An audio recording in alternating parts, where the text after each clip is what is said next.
120 mm d'acqua in meno di un'ora, un diluvio, quello che ieri intorno a mezzogiorno si è abbattuto sul Montello allagando strade, case e campi. Il violento temporale è arrivato all'improvviso, in pochi istanti il cielo si è fatto plumbeo e un'enorme quantità di pioggia ha mandato in breve in tilt il sistema di deflusso delle acque meteoriche. Tombini scoppiati, fossi e canali tracimati, strade trasformate in torrenti. L'area più colpita è quella di Giavera del Montello, dove i vigili del fuoco hanno effettuato una trentina di interventi, soprattutto per prosciugare garage, scantinati e piani terra di abitazioni finiti sott'acqua, allagati anche i campi sportivi.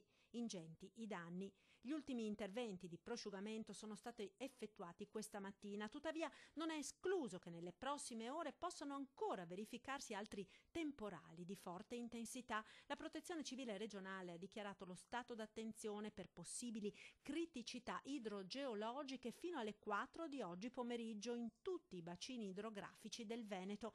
La criticità geologica invece nella zona dell'Alto Piave è limitata al comune bellunese di Perarolo di Cadore, dove permangono i rischi legati alla frana oggetto di monitoraggio da parte degli uffici della Protezione Civile e della Polizia locale.